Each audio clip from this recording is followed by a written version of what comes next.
Contestation, convention, and now commotion.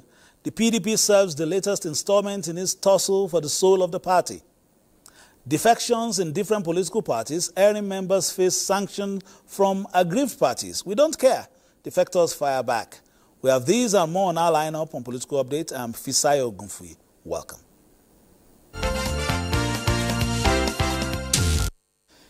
In what can now be safely called the Abuja of things to come, the newly inaugurated Kabiru Turaki-led PDP National Working Committee visited the FCT Police Command on Monday, the 17th of November, 2025, to officially notify the police of the committee's preparedness to officially resume office Tuesday, 18th of November, that is today.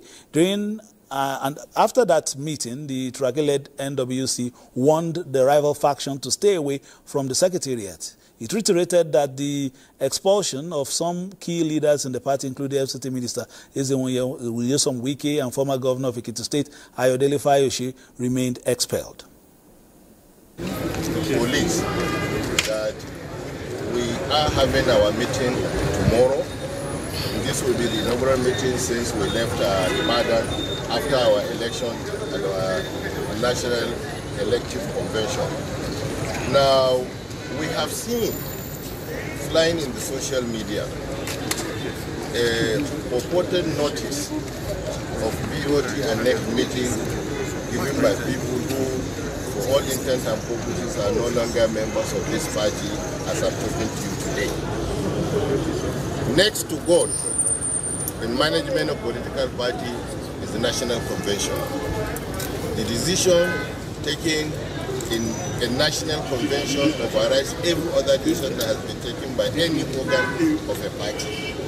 Our national convention are taking a decision to expel these elements from the party, and so they are no longer members of our party. And so we have reported the moves they are making to the police, because we don't want any situation where there will be breach of peace. As leaders, more than any other person, we want peace to.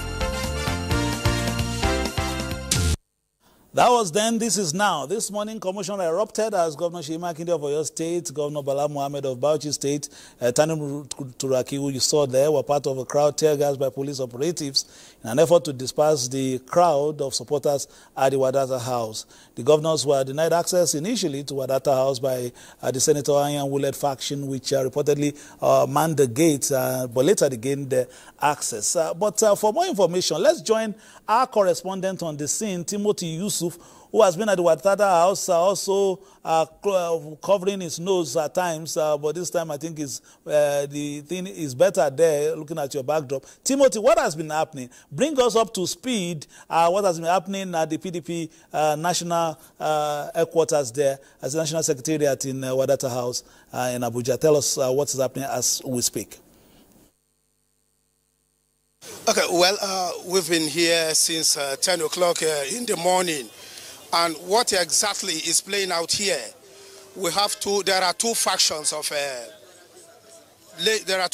laying claim to the leadership of the party. One is the Kabiru Turaki-led NWC, which is a product of the last Saturday Ibadan National Convention. And then there is another faction that is talking about the Abdurrahman Mohammed-led NWC that has the backing of Wiki and the purported suspended National Secretary of the party, Senator Samuel Nnemeka Anyanwu. Both parties scheduled their organs meeting for today at the same venue and same time, which is the Wadata Plaza, National Secretariat of the PDP. And both parties arrived. One first came, that is talking about the Abdurrahman Mohammed faction. They initially gained access to the secretariat before the Tanibu Turaki-led faction arrived. They were met with resistance, but later, after much altercation, they had access to the venue. And at the moment, both factions of the NWC are having their separate meetings in separate halls. But at the moment... All right, we're trying to we'll try and reestablish contact with our correspondent there, Timothy Yusuf, who is also supposed to get us 1 or 2 members of the party at the venue. But right here in the studio is National Vice Chairman South of the party, a very well-known face in the PDP, talking about Elder Emmanuel Ogidi. Thank you for joining us. Thank you very much for the opportunity. I can see you smiling. It seems as if these developments did not come to you as a surprise. You know, when you have lived the kind of life we have lived, what else? You just thank God. But to tell you the truth, I was disappointed today. I was really disappointed. Look, I had my handkerchief. I didn't know, and when I leave the studio, I'm going for medical. Because it was really... We were betrayed. The police? No, I don't know what. But let me tell you the truth on this matter. When we started all of this thing, people said the president of today is a Democrat. He's not a Democrat. With what is happening, I'm not a Democrat. Because I'll tell you. The FCT minister is his employee. He employed him. He employed him to destabilize us. That's what he's doing. You have been expelled. You have to show remorse. And when I was asked, do we have the power to do it? Yes, we have.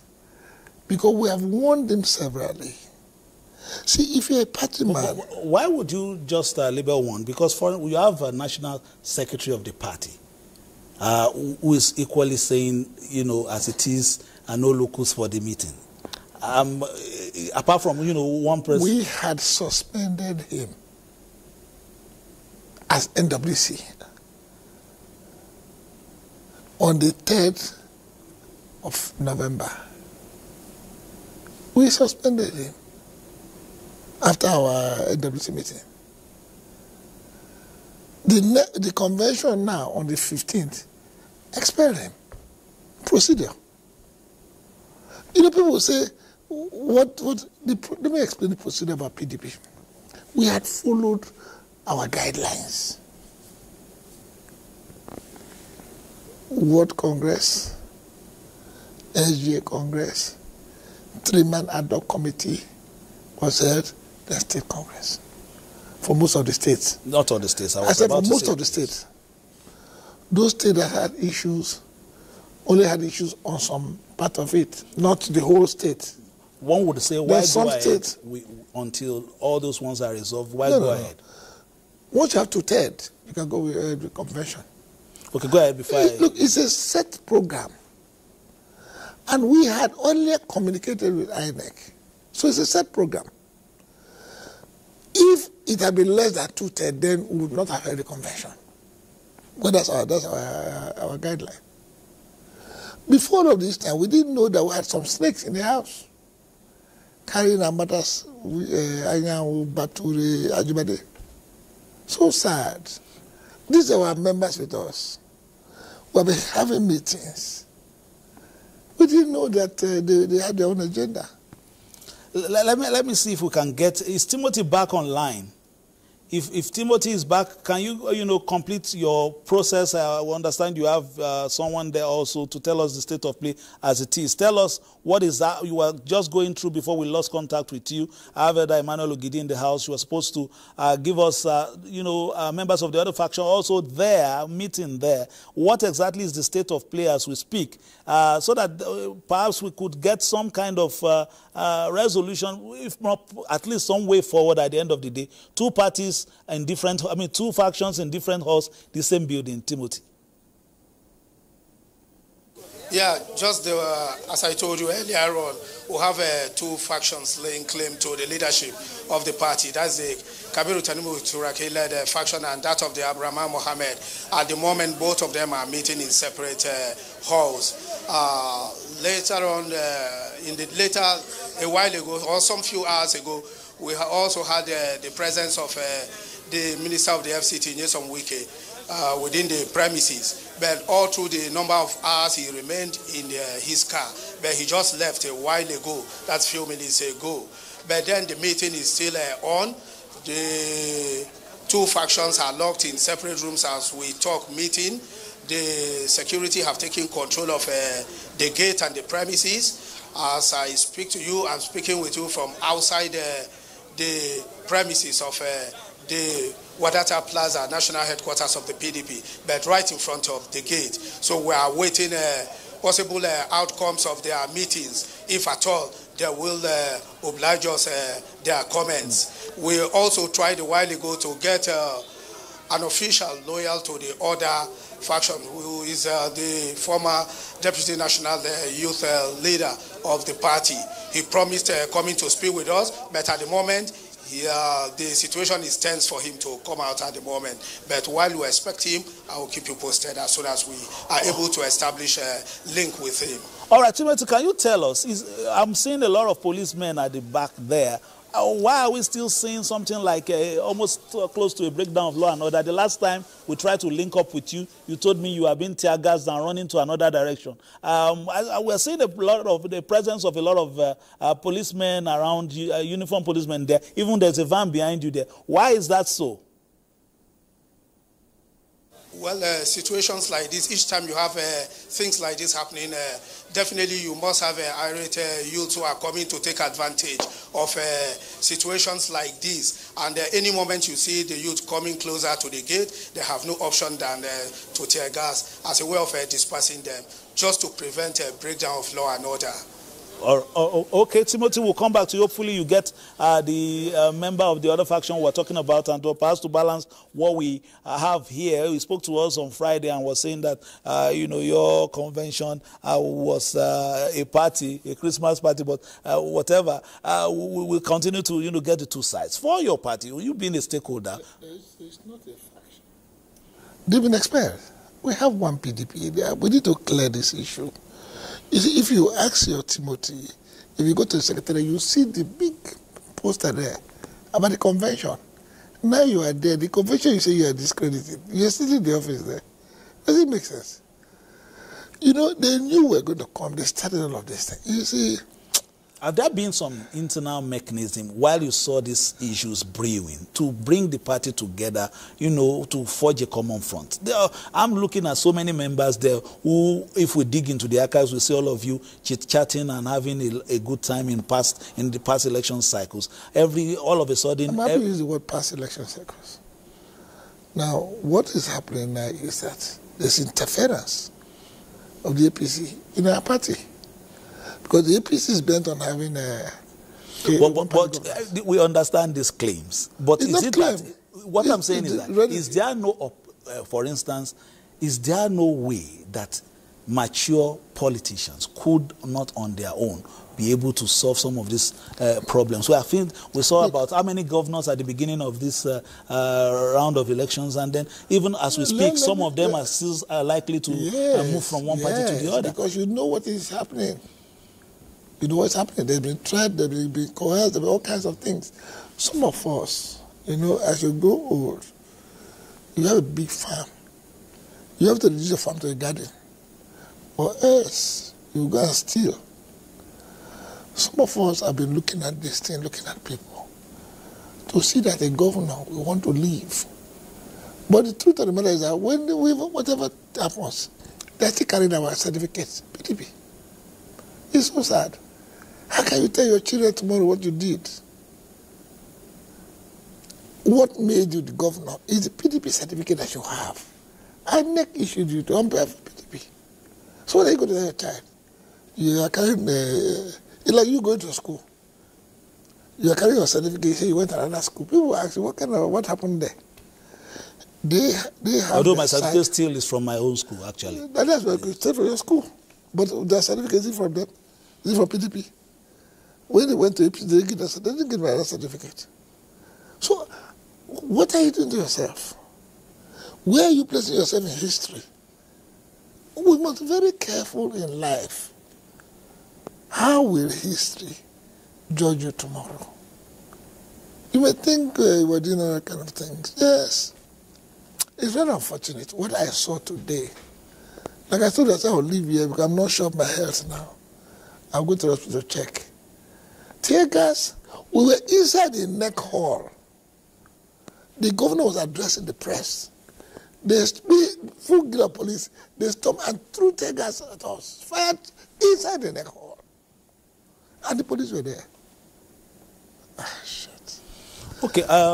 We left the hall, came outside, wanted to leave. The governor said, but it's our house. How can you leave your house? We should wait. In the full glare policemen again, they threw tear gas at us. I had to get a handkerchief, soaked it in water, managed, and went outside and stayed in the car. What is all this? All right, we will still get maybe hopefully reactions from the other side because everything is still tense. But moving forward, 2 meetings are happening right now at your house you are talking about. It's one meeting. Those are delegates. We have to get that thing clear. They've been expected, they're not supposed to be there. And the police know it. When we conducted the election, the full glory of the whole world, and we're going to drive this process, we have to defend the democracy. All right, let's quickly look at other issues before we come for the final words on it. We have been with the PDP South Vice Chairman Elder Emmanuel Ogidi, one of the long-standing members of the People's Democratic Party. But talking about PDP and some of the challenges in the past few weeks, we've seen some defections as well. The All Progressive Congress Plateau State has received defectors from other political parties who say they are joining the ranks of the party due to some strides, development side strides from the government at the center. Let's take that report. We'll be back and take one more before we come back to Elder Ogidi for his final comments. It was a gathering of APC party stalwarts across Nigeria who converged on the polo field to receive defectors from PDP, Labour Party, PRP, ADC, and NNPP. Among the defectors are Lateb Dabang, the Director General Campaign for PDP during the 2023 elections, along with former Senator Stephanus Gyang, Dr. Patrick Dakum, governorship candidate for Labour Party, with current member House of Reps Daniel Asama, Alfred Dabwan, governorship candidate of the NNPP, and others from PRP and ADC along with their supporters. They were received into the APC by the national chairman of the APC, Professor Nentawe Yilwada. President Bola Ahmed Tinubu, represented by the President of the Senate, Godswill Akpabio, described the defectors as political bigwigs that will bring about the needed change in the state. We are calling on God Almighty to help us at the center to bring peace to the plateau. Any person that wants to rule plateau must be somebody committed to peace. We have enough manpower that can win the central zone, can win the southern zone, can win the northern zone, and win emphatically. Coming to APC will now be to cause the progress so that every labor we have done will not be in vain. This is a moment that we have arisen as a people to stand with Mr. President. They promised to mobilize the grassroots ahead of 2027 elections. Former Kogi State Governor Captain Idris Wada has defected to the APC as well in an event that had the Vice President Kashim Shettima in attendance. Those who defected are former Governor of Kogi State, Idris Wada, former SDP governorship candidate in the last governorship elections, Sam Notia Benemi, serving PDP members in the State House of Assembly representing Bassa and Ogori Magungo constituency, Imam Umar, former Speaker, Kogi State House of Assembly, among others. The APC national chairman, who welcomed the defectors, presented the party flag to them. Let me tell you, they are coming that show that in Kogi State, opposition has been crushed to the ground. President of Nigeria, represented by his vice, Kashim Shettima, commends the decisions of the decampees. Today, this formal reception, His Excellency former Governor Idris Wada joins the All Progressive Congress along with other distinguished leaders and supporters. His decision is not a small one. It is an alignment with a broader national vision. It is a recognition that Nigeria needs large and stable platforms to confront the challenge before us. Responding on behalf of the decampee, former governor of Kogi State, Idris Wada, expresses gratitude for crossing over to the All Progressive Congress. The reasons for crossing over are numerous, but there is no time for me to explain them to you. All right, before we go, we still have the Emmanuel Ogidi here, but very quickly, is there an update from Timothy Yusuf at the Wadata House? Very quickly before we go. Timothy, I'm seeing people gathering behind you. What's the update very quickly before we round off? The latest development at the moment is that it appears that the Abraham Mohammed-led faction just drove out of the secretariat because we just saw a long convoy of vehicles drove out of the secretariat a while ago. But then the Tanimu Turaki-led NWC faction are still in the hall for the meeting. And we are still unable to establish a link with the Deputy National Youth Leader of the party for update. But then, as we speak, the Tanimu Turaki-led faction in the company of the governor of Bauchi and his Oyo State counterpart, Sheyi Makinde, are about coming out of the secretariat. So whatever be the outcome, it will be disclosed in the coming minutes or hours, as the case may be. All right, Timothy, we'll come back to you. Please keep safe there. You'll be there for quite a while because we want to know what's happening at the Wadata House and, you know, to give us update. Thank you very much. But as we said earlier, keep safe, especially with your crew there. Take care of yourself. Thank you very much, Timothy. Time is not really our friend, Elder Emmanuel Ogidi. You were part of this meeting before you took a step out. What were you talking about and how do you resolve all this? You know, we had already addressed the press that because what is happening, we're going to adjourn to tomorrow. And we're moving out. When they blocked the gate again, they said the week is coming in. And that was when the whole thing escalated. You see, gangsterism, I thought we had passed it. I didn't know it's still there. They were breaking doors. I was surprised. If you claim that it's your secretary, why are you breaking the door to enter? It's unfortunate. But to tell you the truth is that we are determined to protect democracy. And like the chairman said, even if it takes his life, of course we're with him. If not, why should I be there today to be harassed by police and tear gas and all? I'm more energized now to take part in this business. Because we must defend this democracy. How can you go? If APC was doing well, it's not a problem. They were not doing well. Hunger is real. Terrorism, what is going on? We will keep Africa's cross. Time is not a friend, and we'll come back to you. Hopefully, also would check up on you, especially after the incident earlier in the day. We are hoping to get members of the other faction. Look, let me correct something. You said there are no more members of PDP. They've been expelled by the convention, and convention is the highest ruling body of the party. All right, that's our package today. Many thanks to our contributors, especially Timothy Yusuf, who's been there early in the day to give us an update of what's happening. Just keep it locked on the Nigerian Television Authority. We'll get all the sides of the story. It's developing and it's right here on the NTA. We'll be getting our news desk ready on the NTA News 24 at 3 o'clock and nationwide at 4, all to get you updates of what is happening at the Wadata House. We'll not leave the place until we know exactly what's happening from there. That has been Political Update for today. Many thanks to Elder Emmanuel Ogidi of the PDP for joining us today and you for watching. Between now and when we see you again, please play your politics for the greater good and keep it locked on Africa's largest and finest, the Nigerian Television Authority, for news, reviews, previews and interviews. Bye-bye now.